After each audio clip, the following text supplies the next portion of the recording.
پزیشکێکی تاوەری تەندروستی سمارت وەک نوێنەری عێراق دەکرێت بە سەرپەرشتیار لە بۆنەیەکی زانستی جیهانیدا. پرۆفیسۆری یاریدەدەر دکتۆر فەهمی حسێن کاکەمەد پزیشکی تاوەری تەندروستی سمارت وەک نوێنەری عێراق لە یەکەمین کۆنفرانسی ساڵانەی کۆمەڵی عەرەبی نەشتەرکارانی سنگ پان عەرەب کۆنگرس لە تونس ئەنجامدرا. کرایە سەرپەرشتیار لە یەکێک لە بڕگەکانی کۆنفرانسەکە. Welcome again. Let's start the last session of our conference. I want to invite شیاوی باسە کۆنفرانسەکە بریتی بوو لە کۆبنەوەیەکی زانستی گرنگی جیهانی. پزیشکان زیاتر لە 29 وڵاتەوە ئامادە بوون و لە میانەی کۆنفرانسەکەدا نوێترین پێشکەوتنە پزیشکیەکان تایبەت بە نەشتەرگەری سنگ تاوتوێ کرا.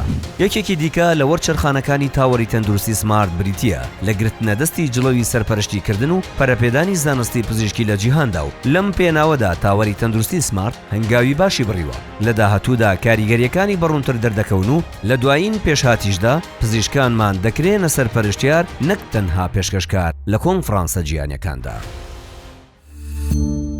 سمارت وەرچەرخانە.